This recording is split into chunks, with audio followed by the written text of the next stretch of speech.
Ladies and gentlemen, may I have your attention please as we go through the following safety instructions. In the event that there is a loss of cabin pressure, oxygen mask will drop from the overhead. Place the mask over your nose and mouth. Breathe normally as oxygen is flowing even if the mask is not inflated. Be sure to adjust your own mask before helping others.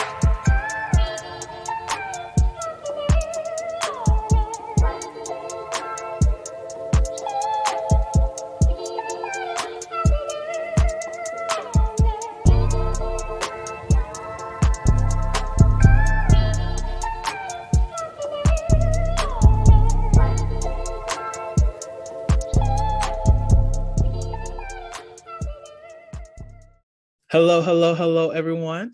Welcome to the Holistically podcast, where we step out and speak about sexuality. This is your favorite host, Vernon T. Scott, also known as Slaytor Jackson. Please look in the what's the thing called? The episode notes, the show notes. Oh my God, how could I forget that word? Look in the show notes for the link to the book, How to Be a Hoe, or the Essential Guide on How to Be a Hoe. And for those other individuals who may know me by another name, Sebastian Adams. Again, I am hoping I have some type of fandom situation going on right now. So pay a motherfucker, give me your tributes. I appreciate it. Thank you so much. Love you. And I really should get into like some small dick humiliation play. Like, you small cock bastards. Like, I just want to do some shit like that. Like, look at that little tiny dick that you have. Are you so proud of that baby dick? You baby dick. No. I would love to do it. Not to offend anyone who may have a small dick that's not into small dick humiliation. Is not about you. It's just for those individuals who need that in their lives. Let me be that for you. I will humiliate you every episode if you need me to. Let me stop. Now it sounds like I'm begging. A nigga's not over here begging for no. I'm not that desperate. Oh my gosh. I'm not that desperate. Do proper marketing and shit. That's fair. So I have Hakeem on the line. How are you doing today, brother? Doing all right. Chilling, killing. You know how it goes. Oh, he's killing. I'm killing it. I'm apparently doing a lot of good work. So he's killing it. What did you kill? I mean, productivity. Not productivity. Yeah, that's what I'm killing. Productivity. That's what they call it these days. Got to buy in the basement. Okay. On today's episode, we will be talking about mental health and relationships. Hakeem. The first thing. Go ahead. What you about to say? What you about to say? Oh, I was gonna say, mental health and relationships is very important because mental health colors our landscape. Like, hell, you can go like if you've ever walked into work and then just felt like very depressed when you walk into work, that's your mental health telling you need to get the fuck out of there. So yeah. Did you say if you walk into Geico? If you walk into Geico and you have a panic attack, you should leave. And that's why I left. Oh God, they're going to hear this is like, did you ever work for us? Yes, I did. And it was depressing. I plead the fifth. I don't work for you all anymore. Pay up. Anyway, speaking of Geico, back in my days there, my supervisor told me that we're starting this new introduction of how we greet our customers.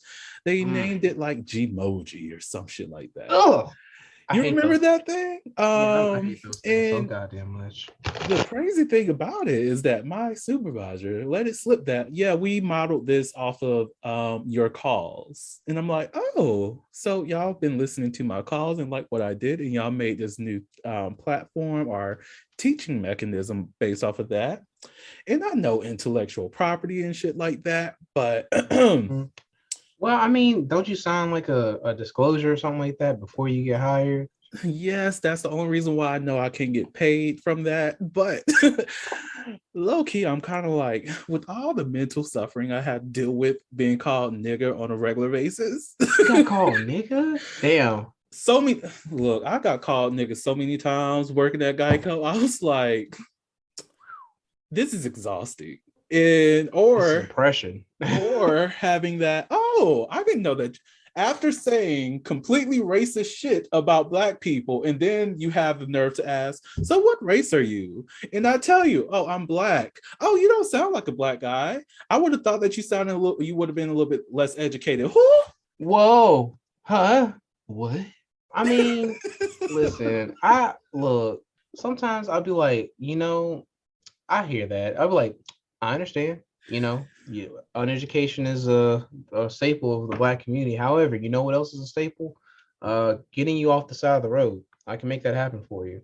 Now, if you don't mind, please hold, and then never come back to the line. Look, there was a point where I almost snapped on a customer, and I'm glad my supervisor took hold of that call, because I want to speak to a supervisor kind of thing, let them know the supervisor is literally going to tell you the same thing. He sits right behind me. He heard this entire conversation. He's going to tell you the exact same thing. Yeah. It's like, okay, I'll get a supervisor on the line. And while you are in the background talking to your friend, like, and you say, this nigger will not let this, that, and the third, he will not put me on the line. I'm like, I literally cleared my throat before my supervisor came on. He was like, you have reached the desk of. I was like, it's time for me to sign off. It's time for me to sign off. Shit. The funny thing is, I haven't had anybody call me like a straight up nigga on the phone. Like, I've gotten like, well, this motherfucker here and like that kind of stuff, but not nigga. Maybe it's because of how I talk, but still. I got it so many times. I'm like, and then I have my little Geico voice on too. So I'm like, okay, I'm over here trying to give you some positive energy, positive vibes, and now I'm a whole ass ER. Who child? ER. Hardest of the ERs. These phone thugs. Oh, there was this one policy. I'm not trying to rant. We're supposed to be going into this episode, but there was this one policy holder, right, who lived in the WR. And you know where that that office was.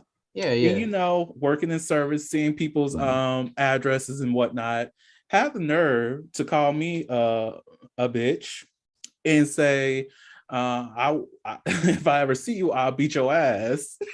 And I'm like, you are a 30 to 45 minute drive away if you really want to see a nigga.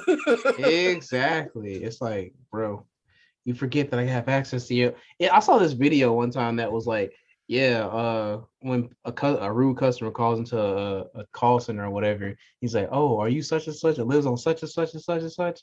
And they with the zip code, or not with the zip code, but with the social security such and such and such and such. And he was like, yeah, that's me. Oh, okay, well, I could just slide up right there. It's only 45 minutes away.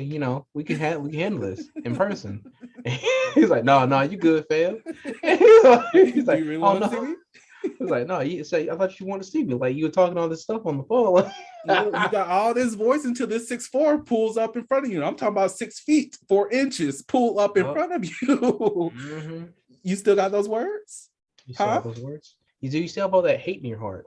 How can I help you get off the side of the road? How can I help you with your policy in person? Look. Pull the fuck up. So, I'm glad that we're talking about that job, because that did, somewhat bring up an emotional response there. And I say that because the first thing that we have to talk about is medical marijuana and mental health diagnoses. So, diagnostic. So, how do you feel about medical marijuana? I am for medical marijuana.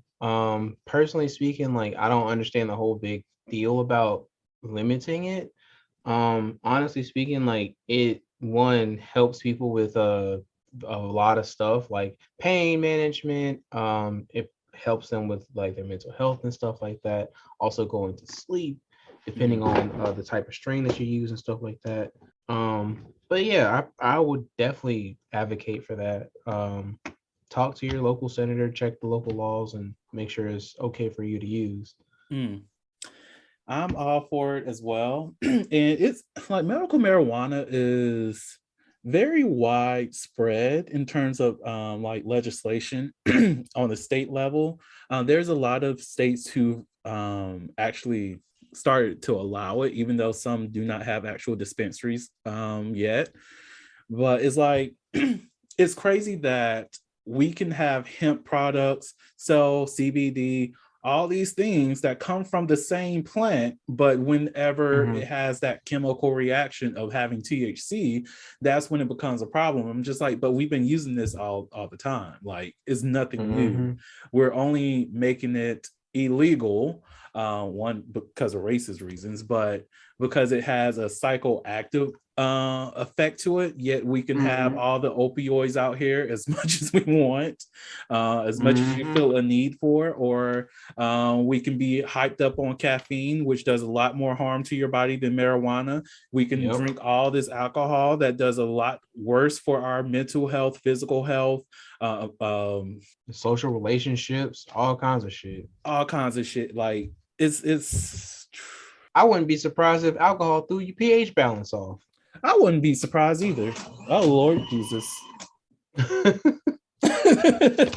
My shredder just went off. Hold up, turn that off. There we go. Damn.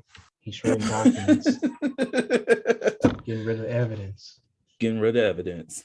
What you've been in the mental health field professionally and have some experience with learning more about medical marijuana and its effects on a person. What are some of the like diagnoses or not symptoms, some of the disorders features that marijuana helps out with, other than sleep, insomnia, and I know it helps out with a lot of anxiety disorders. Are there like any specific ones?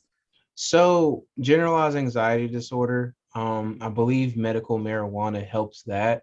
Post-traumatic stress disorder, basically anything within the anxiety category, I think medical marijuana can help out with. And this is me speaking from like, I haven't done like a lot of research or anything like that. I'm just speaking off, anecdotally, of course. So don't sue me. But yeah, I also think that medical marijuana can help with what's that shit called? Eating disorders. So eating disorders are a big thing, especially like for a binger, or not a binger, but a purger. And they may not feel like eating. They may not have the entire appetite. In addition to that, like depression, a symptom of depression is having a low appetite. So if you don't have an appetite and you smoke marijuana, you'll have an appetite. It happens. You definitely will. And I find it shocking that, because where we are, it's year 2022, and the amount of research, even though some of it is not medically based, because you cannot technically do. Okay, this is the weird thing. Federal government has done medical based research on marijuana, but the standard like student or MD pharmacists cannot do like human trials on certain medical marijuana related drugs to see how that impacts a person's health. Like a lot of it is speculation, but it's also anecdotal experiences that other people have provided, as well as what you get in terms of like places like California, where you have that option to prescribe medical marijuana, and you just ask your patients for their feedback, and you use that to get your study information. But there's no actual, like, you cannot actually have a medical trial using medical marijuana because of where it is scheduled in terms of like federal regulations and stuff. And because of that, you have the option to deny the facts or deny the studies behind it, because it's not able to be tested in like an actual human body. it's not, you cannot have like a true case study to see exactly how this benefits somebody. Like, let's say if you're a therapist and you want to use a CBT method, that's cognitive behavior therapy, for those who are not with that lingo. But if you want to use CBT to see how that impacts your client's mental health status, have a control group, and then you have your marijuana group, and then you just go through your clinical trial to figure out how the impact. We can't do that right now because of fucking federal regulation, because without that, the statistical proof behind that is just like, oh, it's still speculation, so we cannot really determine this, that, and the third. But we're in 2022. The Holiloquy podcast focuses on the variability of sexual expression. When it comes to sexual expression, we often depend on pornography to illustrate how one must perform sexually. For those who have not learned this by now, the stuff you see in porn is not real. Pornography provides a singular perspective of sexual expression that is not often the reality we see during our own sexual encounters. The Holiloquy podcast is a conversation that takes you outside of the compressed box of what many know about sex. Some of the topics we discuss includes kinks, condom usage, status disclosure, and past sexual experiences. The Holiloquy podcast steps out on sexual norms and recognizes that the norm is not the only normal. Subscribe today and join the conversation.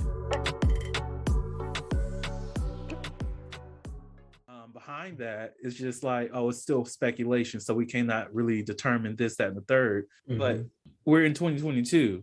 Like a quarter of the country has medical marijuana in their state legalized. Let's just make it federal so we can actually put this damn thing to rest and just prove, which everybody already knows, that these laws were just done so for racist purposes, and that's it. Right. Not to mention, so there is some studies going on with psilocybin, magic mushrooms. And they're doing that on the federal level. It's still a illegal drug because of the effects and stuff. Now, I will say this: people who do smoke marijuana, if you have like any sort of psychotic disorders, like for example schizophrenia, bipolar disorder, what's another one, any sort of like hallucinations or anything like that, that shit will make it worse. Like marijuana will make all that shit worse. And if you don't know who you're buying your medical or your marijuana from, it could be laced. And if it's laced, it'll get even 10 times worse for you. Like you can literally break your brain if you don't smoke cautiously.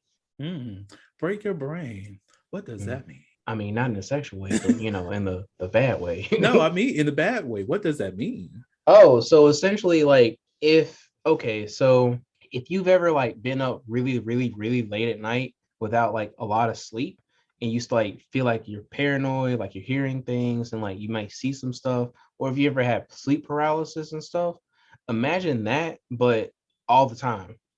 Like, yeah, like that's like a small taste of what psychosis is actually like. If you like, and then like just being disoriented, or if you ever woken up and like not know exactly where you are, you're like, what the fuck's happening? Like, that kind of feeling. Like that cranked up to like 1,000 is what psychosis is like. I will say, for anybody who think that sounds fun, you do not want to be in psychosis. That shit is not fun, and I'm saying that from personal experience. It's not it's not the bee's knees. It's not fun. It's a scary place to be. Stay away from that. So that's another reason why mental health is important, so that you are able to decipher what is reality, what's not reality, as well as get the proper diagnosis as if you are schizophrenic or not, before you do partake in some of these drugs. Because as of right now, like, since there's no true access, like equitable access to mental health services, or even knowledge about mental health services, and you have people mentioning how medical marijuana can help you in terms of your mental health, and you have a lot more people who are doing it recreationally but don't know if they have a certain diagnosis or whatnot, and they're trying to balance their mental health, their stress using marijuana. There's a point where it becomes an escape and not an actual service to you. And without knowing exactly what your mental status is, if you do have a mental disorder, you're just doing more damage to yourself than any good. So that's just something to keep in mind, most definitely for those who are recreational users. And this kind of goes into another topic that we did discuss when we were drafting up this episode, which is knowing your partner's mental health status outside of just knowing your own. What would you say would be the benefit of knowing your partner's mental health status? So the benefit of knowing your partner's mental health status is that you can kind of field or prevent yourself from falling into a lot more than what you can handle. Because if two people are mental health, for example, if a schizophrenic is with somebody who is bipolar, for example, like bipolar 2 or no, bipolar 1 with depressive episodes and stuff like that, it's not a good match. I take that back. It may not be a good match for those two people because of their diagnosis and just who they are as people. Like me, for example, I know a lot about psychology. I know a lot about diagnosing people and also what to look out for and stuff like that. I personally could not date somebody who is like a schizophrenic or an extreme bipolar, featured person, because I personally just can't deal with that kind of stuff outside of work. It's just very difficult for me, to switch from regular me to, clinical me. I get that, like, in a way, because I feel the same as you. In a way, you want to be in a space where you can not have to worry too much about being the work you at home. And like, it's great to know how to respond to a breakdown or someone who it may be going into psychosis. But if I have to do that on a regular basis with my partner and being in the field, that can be something that is constantly triggering for someone. So I definitely get that. And like, for anyone who might be taking this conversation possibly in the wrong way, is not necessarily saying that those individuals with bipolar disorder or schizophrenia, they're unable to find love or unworthy of love, because definitely there's possibility and there's value in loving a person with any kind of mental disorder. It's just when it comes to what certain individuals want in terms of their partnership with someone, that is something that you have to take in consideration, because you don't know how much of yourself you might lose trying to make sure that the entire relationship has some kind of equal standing. Like that 80-20 rule is cute and all, but the 80-20 rule is not as healthy as most people think. If you have to constantly give 80% just to accept the 20% that they can give back, that you get to a point where you're burning yourself out. Right. And I'll go as far as to this, because people do better with comparisons. For women, it's like dating a narcissist. So if you've ever, and narcissism is definitely a clinical thing you can diagnose somebody with. So if any women out there are taking this conversation the wrong way, think of it as dating a narcissist. If you have not dated a narcissist, I encourage you to talk to somebody who has dated a narcissist. So that way you can be like, oh, I didn't know it was like that. Yeah, they can be very manipulative. They can always turn some shit around on you to make you feel like you're less. That's what narcissists do. And they never feel like they've done anything wrong. And for those spiritualists out there, it's a toxic person. Anybody that's toxic. The most toxic people. Yeah, future. Not future.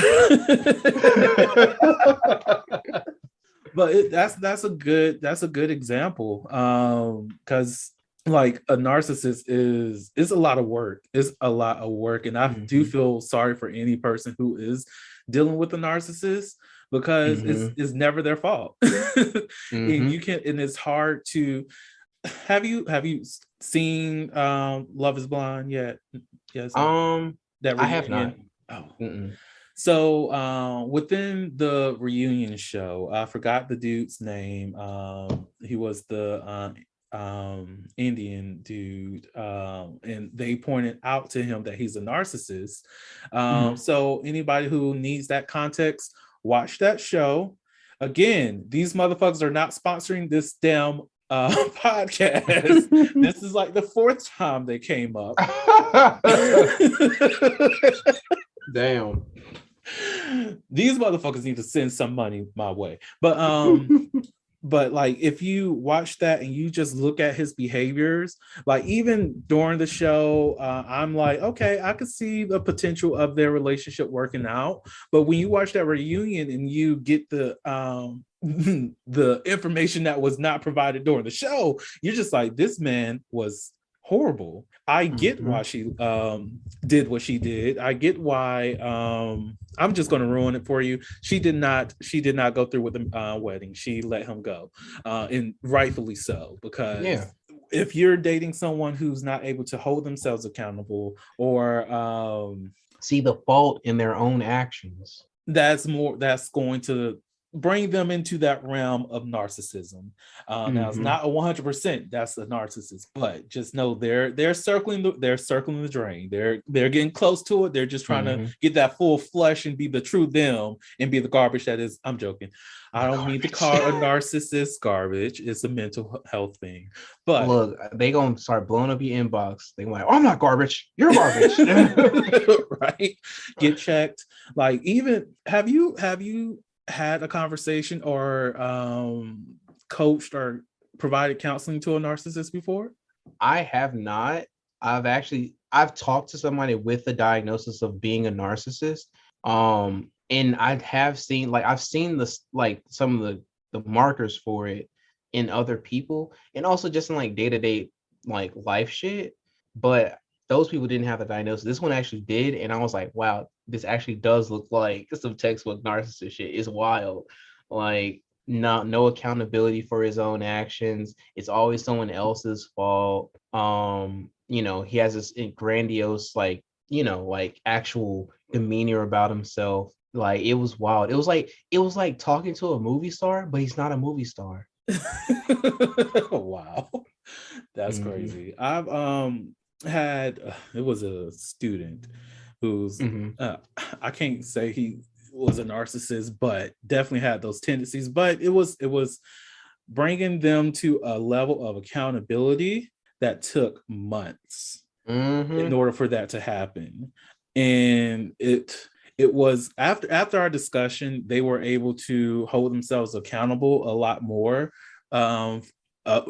in regards to their behavior, which is great. I'm happy that they were able to do that. Well, he was able to do that, but just breaking down those walls of it's not me, it's always this other person, it's always this other person's fault, and them not seeing that they had a true action that caused the effect that was going on, like making them see, hey, okay, I see your perspective here, that this person was in the wrong, but what did you do?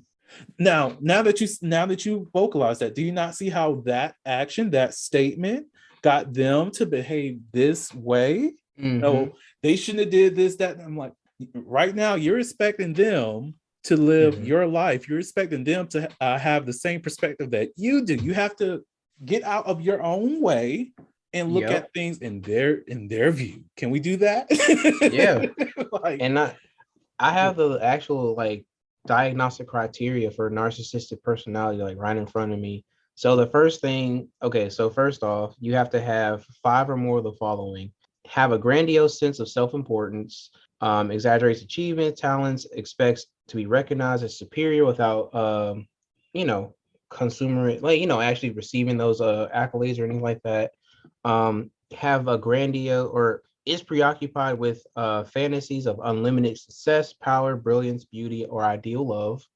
Believes that he or she is special and unique and can only be understood by or should associate with specific people.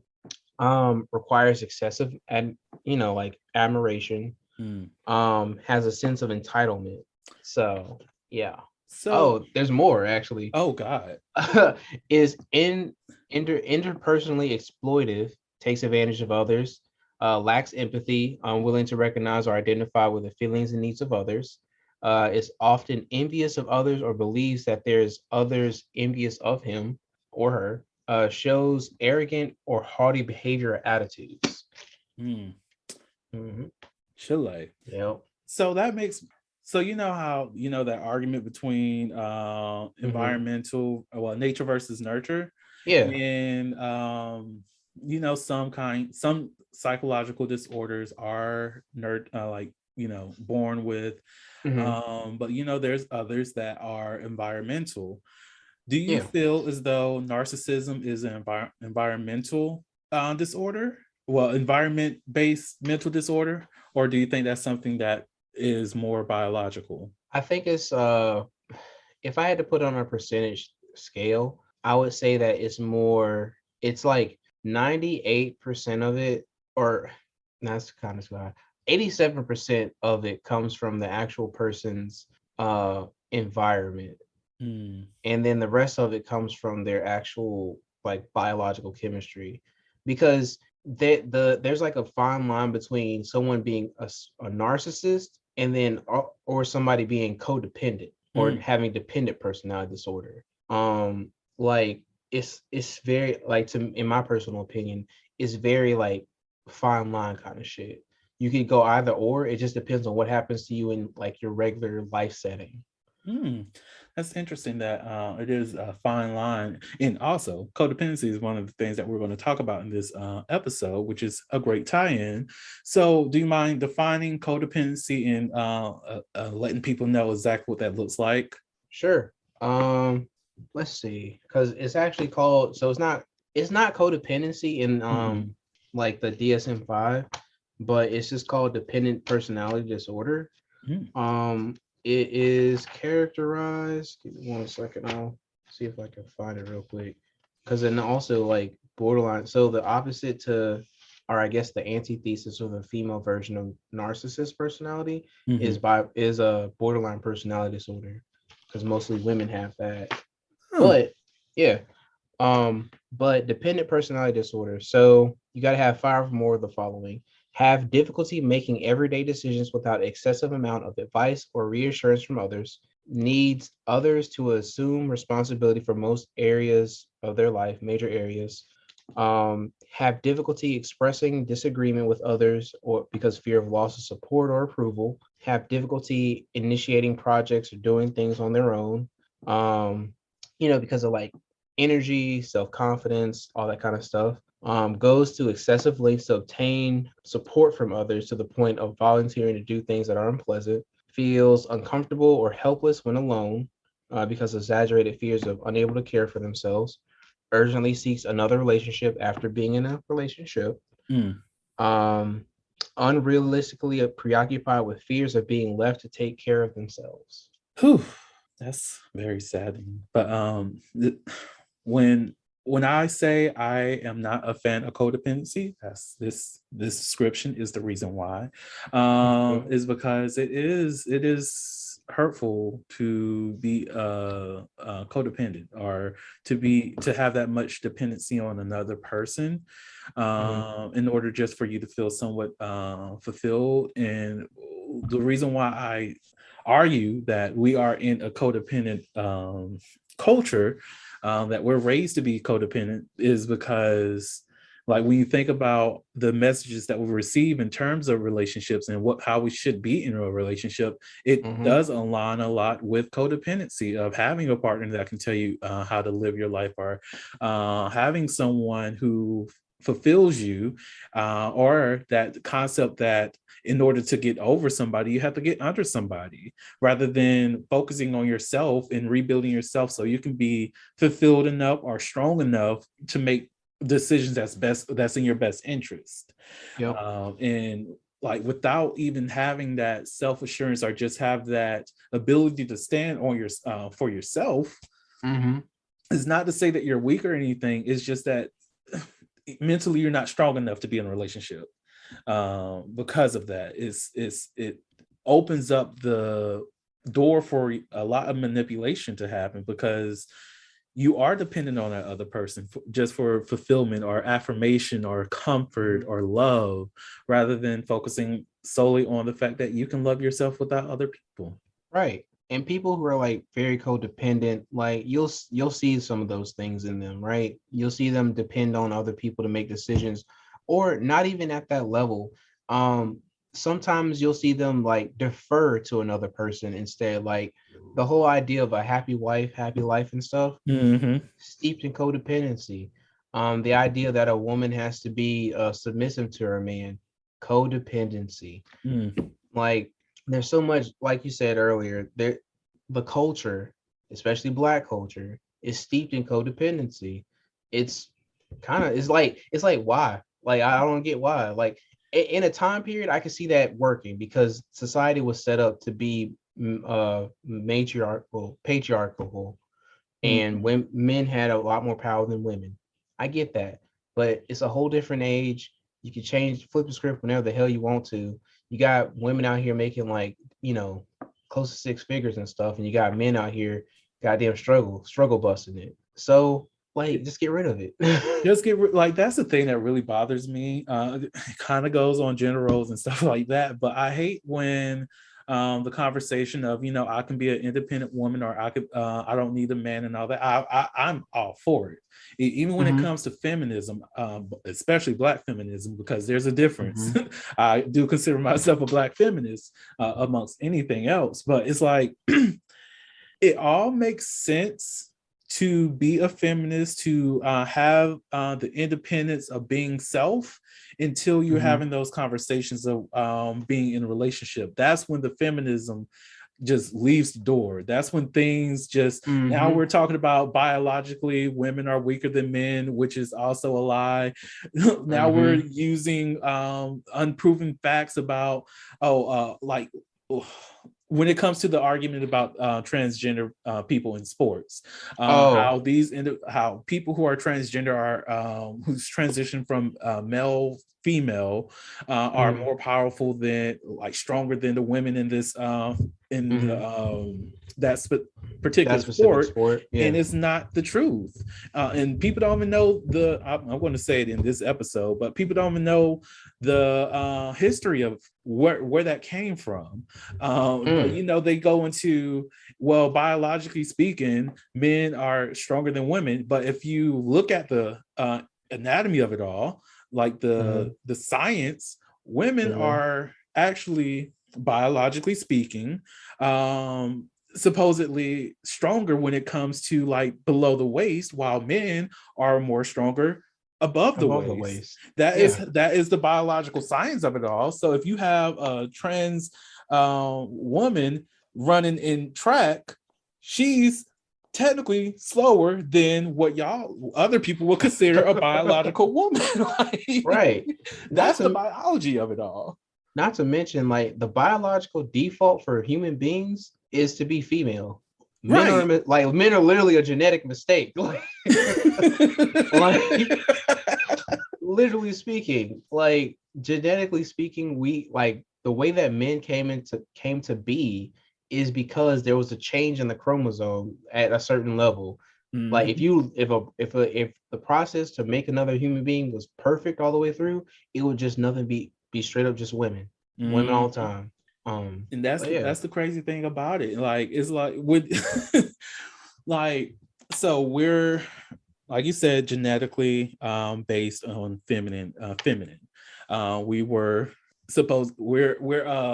as men genetic defect. It is what it is. Like, when it comes to reproduction, when it comes to, like, the fact that there are men in this world is a shock, because this is a conversation I had back in high school. If the science is not true and is something else that's more up to date, I will appreciate this knowledge, but this is based off of what my teacher provided to me, and I haven't seen anything to say otherwise since then, in terms of, like, sperm swim speed, that the male sperms are typically the faster ones, and because the sperm is basic and the vaginal canal is acidic, a lot of the male sperm are the first to go, the first to die in the process, which means there should be a lot more females on this planet than there are men. But that's however the universe works. That's how the universe works on that. Right. But that's the biological science behind reproduction there. Now let's go into this little thing with the transgender, because I just want to go ahead and let this educate people on that, why this is an actual issue, but not really an issue. Back in 2011, 2012, I forgot the year. I just know it was Mercer days. I know that part for a fact. There was a trans male student who wanted to be in the male sport at his college and participate with the other men in that sport. I don't know if it was the college or the NCAA, one of them made it a rule that he could not participate with the gender that he identified. So he had to go and compete with the women's wrestling. So as a man participating in that category with women, transitioning and all of that, dominated in the women's category. And that's not his fault. He didn't choose to do that. It's the NCAA or the college made that decision for him. He dominated because of that. And now we have this false idea that just because someone happens to be trans, they're automatically going to dominate in the sport, when he wasn't supposed to be in that category to begin with. He wanted to fight he wanted to wrestle with other men. God damn, look at systems fucking up left and right. Thank you. And now we're still having this down debate about like the situation with the swimmer who lost so many times when competing with other women and win first once. I mean, all I'm saying is this: like, you can like, this is just stuff that I've accumulated over the years of my living, my 29 years of living. But you can always just look at the facts, man. Look at the way that human beings are born. Go Google some research and all that kind of stuff to figure out for yourself as the listener, where do you stand on this issue? Don't go in and be like, well, I think. No, go do the research first, then have an opinion. Like, I wouldn't have this opinion if I didn't do the research, honestly speaking. Right. And for just to help out in terms of pulling up resources, here's a reputable source. This is not like an advertisement. This is not like a media source or anything like that. This is a reputable source that looks into sexual health. Just go to the Planned Parenthood website. They have the information for you about genders. They even have if you want, you can also reach out to them to have a session with yourself and your family just to learn more about genders. You can always utilize that. It's free. It's completely free. There's no wall that's there, like a price paywall, like with most databases, because Google, I get it, is very accessible. Most people don't know how to even use Google Scholar. Even Google Scholar has some non-peer-reviewed information on there. God damn, Google. Yeah. It's like they have some great quality things on Google Scholar. But this is an organization that is their main focus is sexual health. Look into it. You can look into, I think the World Health Organization has something that you can look into. The World Association of Sexuality, I think that's what it's called, WAS.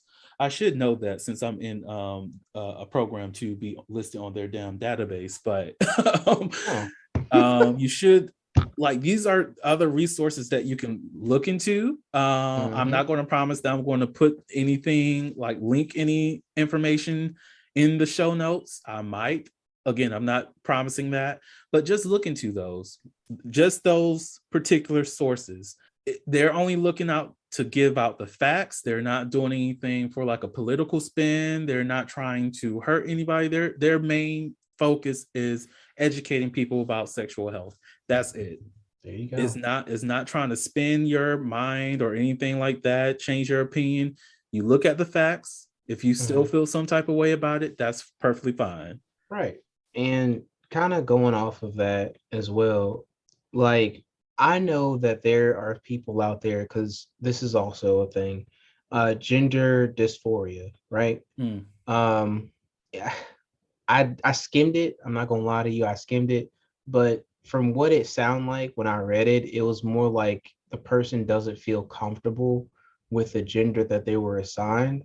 Um, and that's not to say like trans people have a diagnosis or anything like that, but I would just encourage you, if you don't feel like you're comfortable with your gender identity, right? Or your actual biological gender. If there is some dysphoria around that, explore that. Talk to somebody. Like I can't stress this enough.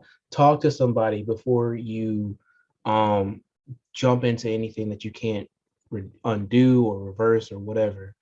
Yes. Because just like there was a kid who had his who was going in for his foreskin. Wasn't it his foreskin was trying to get removed or whatever, and they snipped off his junk by I don't accident? know about that. That is Yeah, I think there was a kid that was trying to have his foreskin removed when he was born, but they accidentally like cut his entire Jack Johnson off. oh. And then they just his parents just decided to raise him as a girl, because he didn't have like a penis. And I was just kind of like, why would you do that? First off, like the fuck? That's the stupidest. That's the stupidest thing I've ever heard in my life. Wow. Yeah, I was just like, bro, y'all, ooh. And he or she had some real like dysphoria about it, like when they got older, rightfully so. But yeah, I would just definitely encourage you to speak to somebody before you actually start doing anything that can't be undone, or just it's hard to undo. I agree. Definitely to do that. And I think this off of that, because some people don't understand like the trans experience in terms of like the transitioning process. Because if you listen to what the media or politicians try to present it as is, I'm just making a decision today, so I'm just going to get something chopped off, or I'm going to make this huge decision. It is a tough process to go through transitioning. You have to live in the life of the gender that you identify, and I think that's a year-long process, and you have to do that for a full do that for a year before you can even be put on hormones. And then after that, you start your hormone treatment. There's an adjustment process there, where you have to be on hormone blockers in order for, like, let's say testosterone, to block testosterone while estrogen is being placed into your body, so that you can transition that way. That can take a few years, probably 2, 3. I don't know exactly how many years. And then at that point, after you've transitioned into your identity, that option of, if you want to make any surgical changes, become available to you at that point. And some individuals don't want to make a decision of getting rid of a penis if they're a trans woman, or having some kind of reconstructive surgery for a penis if they are a trans man. And even that, this is why I'm a huge supporter of looking into sexual health and funding sexual health education to improve that transition for trans men, so that they can have a pleasurable and not painful surgery when it comes to building a penis. And it's crazy that we live in a society that is so fixated on having a big dick that we're not readily opening ourselves up to a surgery that can benefit trans men who may want a penis, which is building a penis, which a functioning and pleasurable penis, that if you have if you want a big dick, you'll be able to easily get one at that point.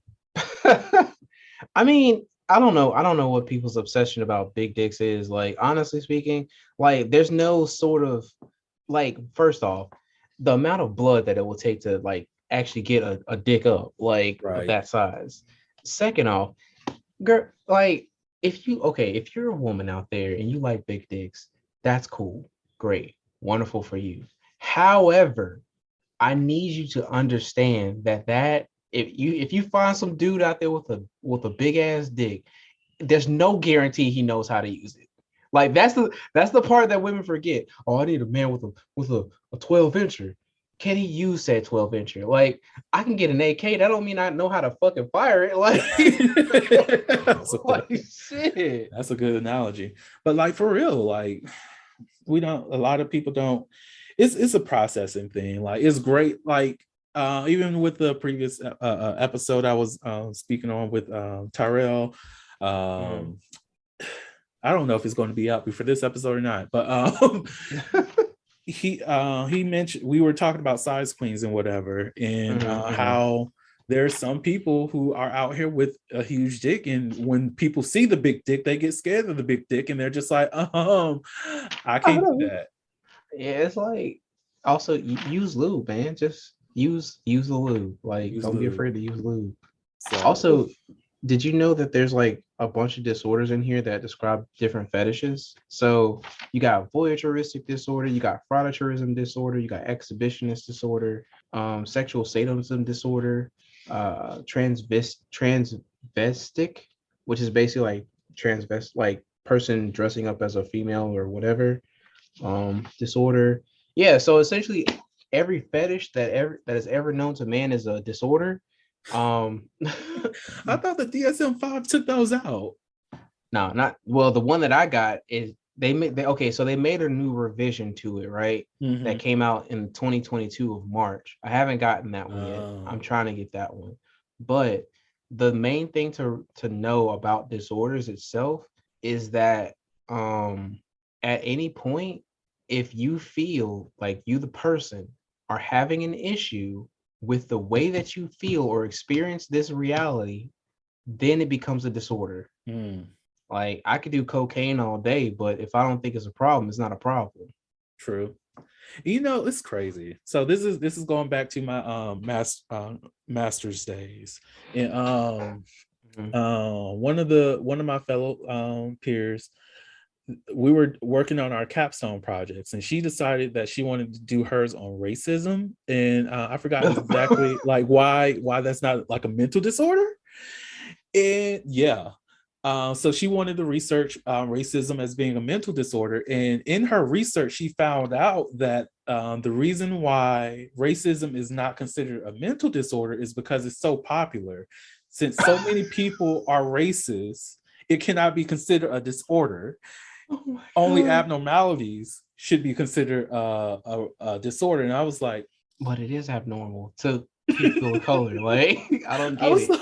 Like, when me as a Black person, her also being she's a Black woman, I'm like, we're not out here acting like this. I mean, well, you know, some of us do. You're right. That face is accurate. But I'm like, if you look at that context, like it should be a mental disorder, because the shit that we're seeing on TV and all this craziness, like we are so against calling ourselves a racist that we are going to have a whole ass argument about critical race theory, all this other stuff, point out trans issues, and not even help people get quality medical care, do anything with reparations, do anything with housing. We're willing to do all this cultural shit and avoid the topic of race, but we're not racist. Here's something else. So, and kind of like pulling it back to like the whole thing about mental disorders and dating, right? If you have a partner who is racist, right? Or I'll take it on the base level, just who enjoys race play, right? That itself warrants a discussion about this person's mental health, because I'm going to say this: if a person is into some real hard shit, like getting choked the fuck out to almost blacking out, you might need to ask them, like, hey, and be real with me here. Did you used to get choked out as a kid? Like, But really though, that's so one of the things I'm going to be looking more into after I get my sex coaching and finish up this program I'm in with systemic sex therapy is looking at how sometimes we utilize our fetishes to replay trauma, but in a more pleasurable way, because sometimes we do that, like most definitely in the BDSM spaces. Because if you have been a victim of sexual assault, some people find that therapeutic because they know everything within that engagement is consensual and safe, and you're with a safe partner, but you're able to participate in things like rape play, even though you were a victim of sexual assault. But you know that moment is bringing you back to a place of fear, but in this present moment it's a place of healing because you have control. So it's like just those kind of, that's the thing that I'm interested in a lot. Yeah, I but mean, like that's the thing. Yeah, like I'm interested in that, like that whole aspect. When somebody tells me, "Oh, I would never do that kind of stuff," I'm like, "But why not though? Like, what? Why won't you like let me spank you? Why won't you let me tie you up? Like, what's the qualms there?" Or it's like, "Oh, I really like consensual, non-consensual, or breath play, or like knife play." I'm like, "So why do you like that? Like, I want to know why. Like, did you like? Is it some sort of I'm taking that power back? Is it just like it just excites you, or like you saw it in a movie once, like that was traumatic to you? Like people see, like for example, I like zombie movies and I like horror movies. Why? I'll tell you why, Billy. Because because I was terrified when I saw Michael Jackson's Thriller. That music video was terrifying. So Wow. I like zombie movies. I like everything to do with horror because of that traumatic event. Like, this is how I am. Interesting. I'm Mhm. shocked that Thriller scared you, but Hey I'm man, going to accept that because you were a child. I hope you were a child. I Please was tell a me that you child. were not like 8 years old when you saw this and you got scared. No, I was a Okay. child. Like, the heck. Now, if I was an adult, it'd be a whole different story. But How old of a child? I mean, you gotta remember, Vern. Like, I developed like real Oh yeah, you were early. So sheltered. yeah, Yeah, you're right. You're right. That would be scary because yeah. to a person, I'm putting myself in your mindset, being sheltered and whatnot, and you see on TV a whole ass dead person moving around. That will be very frightening at the first vision of that. Yeah. At the same time, this motherfucker is dancing and dancing well. Look, I don't. All I know is that the man had a scary face, and I didn't know what the hell was going on. And it was True. that it also was at night. The lights were off. Um, So yeah. question: What when up? people do the little remake of like the thrillers, like do a group, I forgot what those things are called. Like Not a flash montage, mob? flash mob. When people do a thriller flash mob, does that trigger you in any way, or are you just like, oh okay? No, I'm just like, oh, okay. It feels awkward though, because I'm just like, why y'all niggas like dancing and shit? Like in the middle of like stop. Like I'm like, oh, get up, get away from me. Like I get that. All right, so before we get to like the never have I ever portion of things, sure. I do want to discuss the because one of the things that we said we are going to talk about is reality TV and its impact on relationship and behavior. Sure. I'm I'm of the mindset that reality TV is trash, most definitely when it comes to like these dating shows and whatnot. And like I hate shows like I'm happy for the ones who are doing it because they made their bucks, they made their money, and I love it for them. But I hate the impact that it has in terms of scripting on youth and people who are not able to critically think in a way when it comes to how they behave.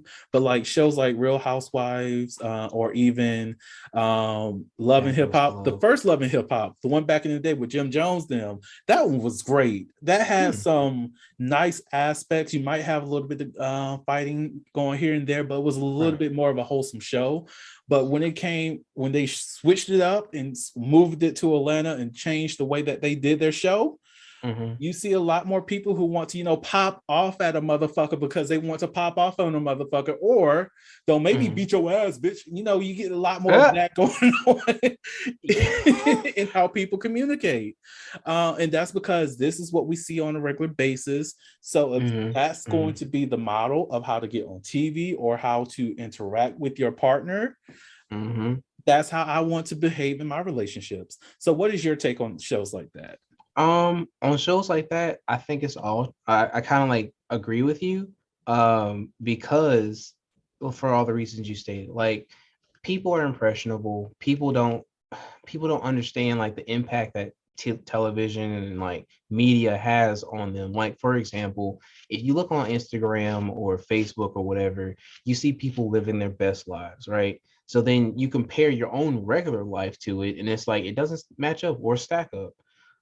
Same thing with relationships. You see people in a relationship like, oh, I want to be happy. I might need to get a nice wife or something like that. And the same goddamn thing that they're doing with this goddamn commercials and shit. If you go on BT right now and you look at a Target commercial or some shit like that, it's a black woman with a white man. But if you go into another television station, it's a white man and a white woman. I don't like that shit. I understand that. Like, I love like the cultural diversity, because that is a valid family structure, but you rarely see the happy Asian couple. You never see the happy Indian American couple or Indian. Well, you don't even see Native Americans anywhere in, like, oh my God. Here's the thing about that. Native Americans are a very like invisible population because they look white. Like, if you've ever seen a Native American, they look white or Hispanic. And I'm just like, you know what? If I was stupid and uncultured, I would just assume you're Italian, some sort of like Puerto Rican or like Hispanic or just white straight up. But me being educated, I'm just like, nah, you different. Just like the same way I can pick out people from like islands and shit. Like, people with island ancestry, like from the Caribbeans and Trinidad and all that kind of shit. I'm just like, you ain't from here. You ain't regular black. You off-brand black. Off-brand black. You're not African American. You're off-brand African American. I'm so done. Somebody's gonna listen to that. I know this motherfucker did not just call me off-brand. Look, it's not. We know you're black. We know you're black. Right. I mean, you can't tell me that we can take our African American ass and put ourselves over in like Trinidad or some shit like that and say the same shit. Hell no. We cannot be the same. Okay. That's unfortunate. But that's why I just lean on Pan-Africanism. Just be like, there we go, we're all Pan-African, so people do not feel any type of way about anything. But like when I look at like commercials, TV shows, and see how people script their behaviors from that, I'm like, where are you? Where do you exist in this character that you presented for yourself? Because I knew you 5 years ago, and I know people change, people grow. But you, at least when you grow, there's still a subset of who you always were that's still within you. And if I can't recognize the person that I'm looking at, then something is completely different. What the fuck happened? Now you're modeling yourself out to be like, I love the fact, like with Cardi, when everybody was trying to demean her and tell her that you're not being the right person for my kids, and she was like, I'm not your fucking kid's role model. I am me. And I love that. And I need a lot more people to understand that just because this person is on TV, they're entertaining you. They're not modeling themselves and their personality, their reality for you to fit that. You still have the option to be whoever the fuck you want to be, who the fuck you are. You don't have to be Cardi B just to be famous. Just be you. Right. It's just like this. You don't see a king trying to be a jester. Like, he a king. The fuck? Let me put on my hotel hat right quick. Exactly. Like, now, kings. peace, brothers. Like, but like I this is going off of the king thing.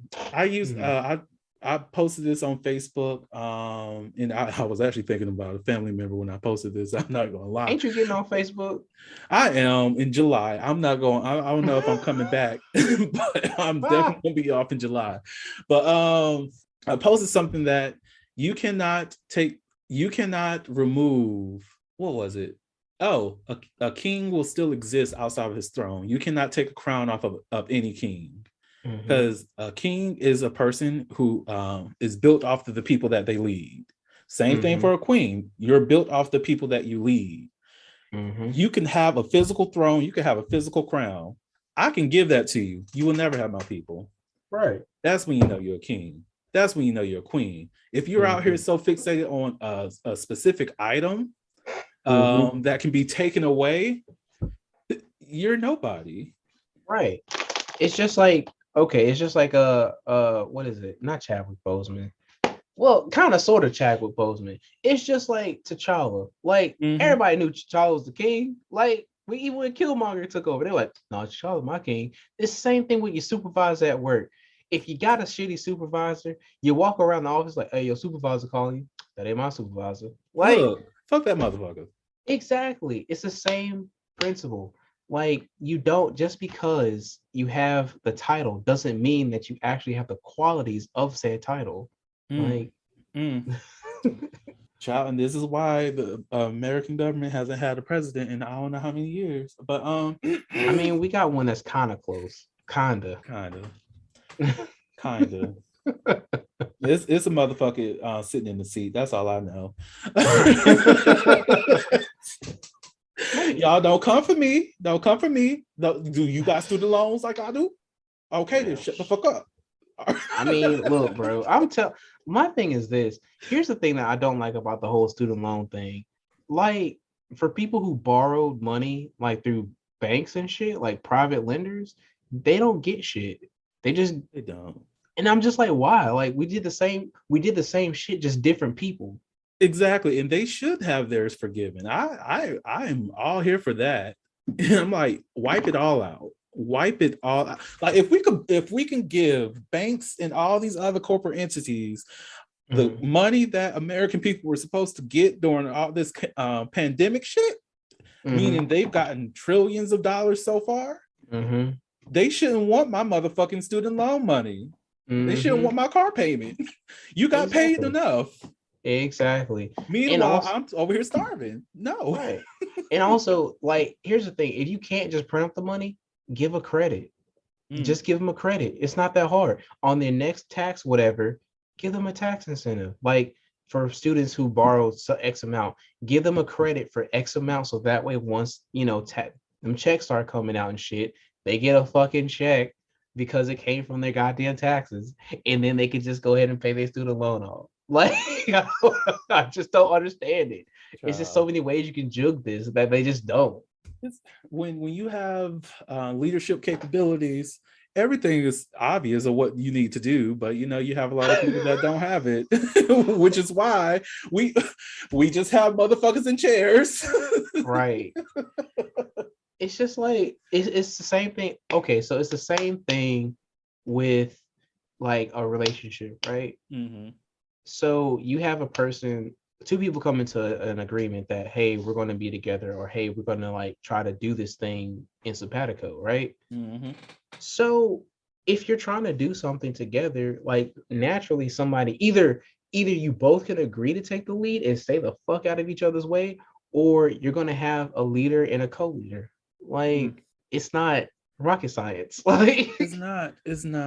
But this we're living in a society where the average reading level is 6.3, which is still a sixth grade reading level for those who don't understand that value. And it's not changing anytime soon because, you know, we all this misinformation, propaganda, and all this other shit and poor leadership. It's a dumpster fire, and I'm just watching everything burn because I'm just going to be like, I'm QAnon at this point. I'm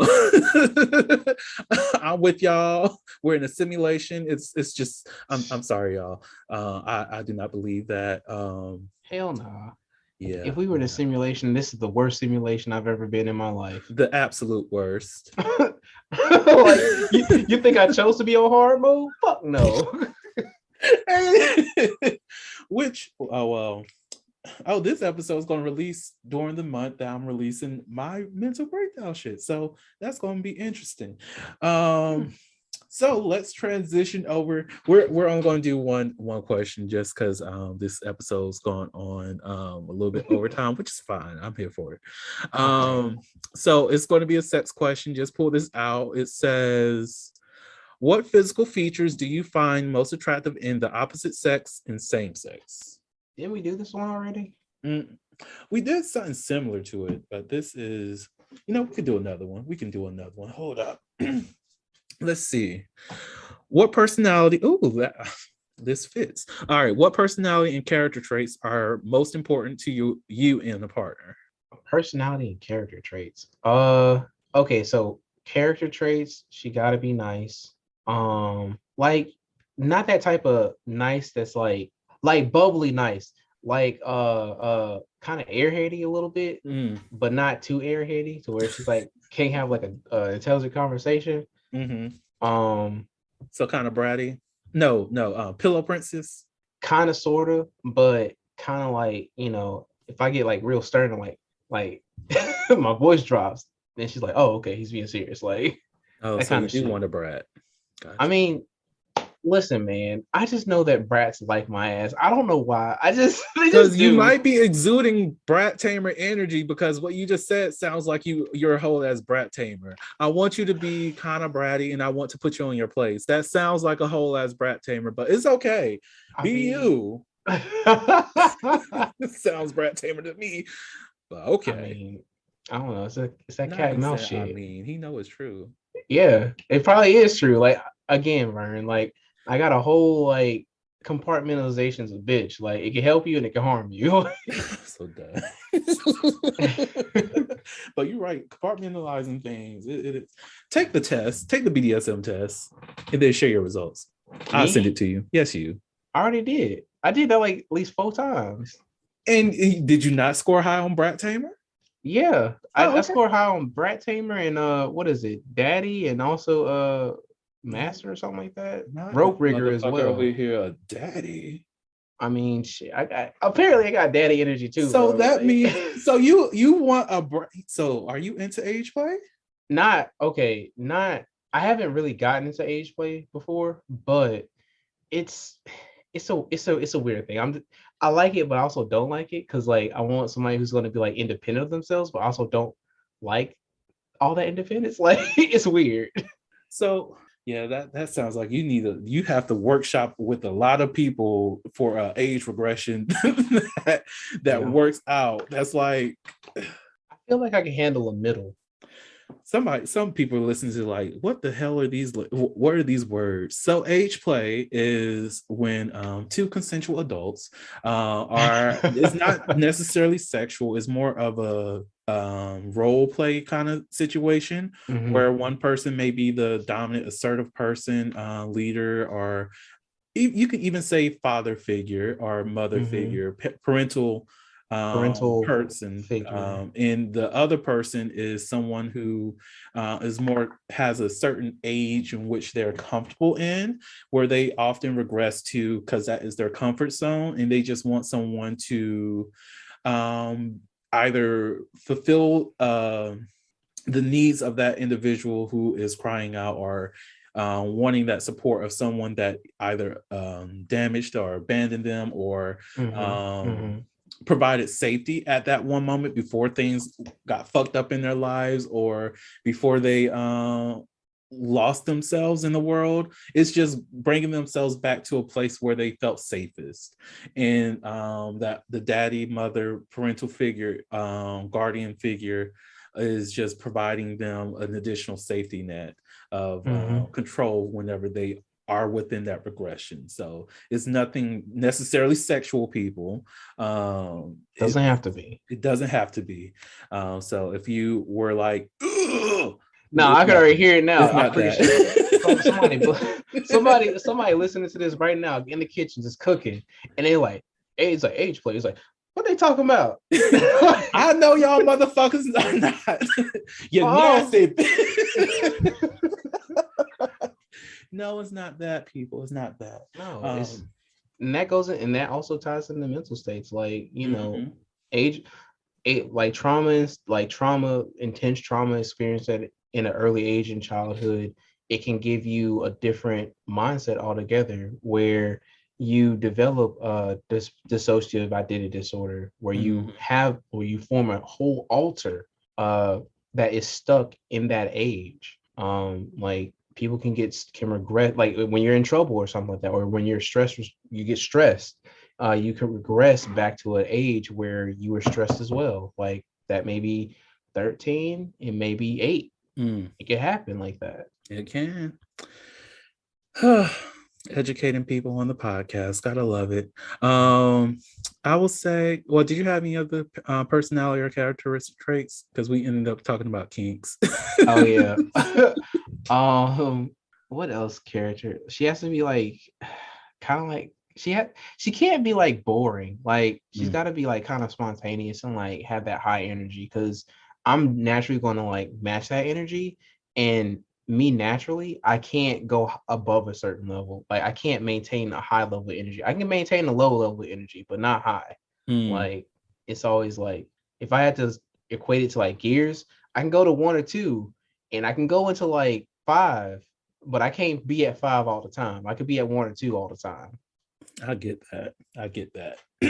I would say for me, I do want someone that is kind and empathetic, most definitely with themselves and others, and especially with themselves, because I don't want someone who's always beating themselves up.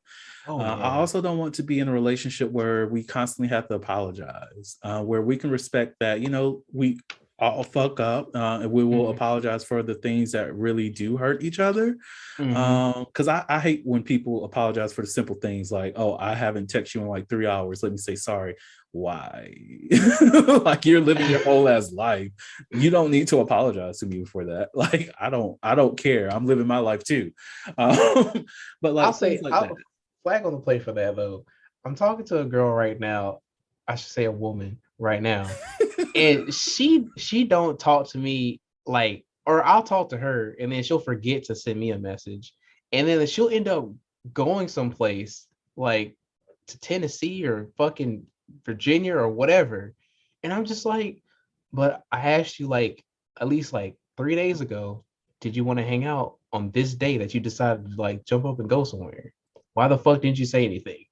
In that situation, if it's like that long of time, it depends on how the communication is going. If it's like early phases and you're trying to like build that relationship, I'm like, okay, so are you just gonna leave me hanging here? Because if that's the intention, I can look other ways.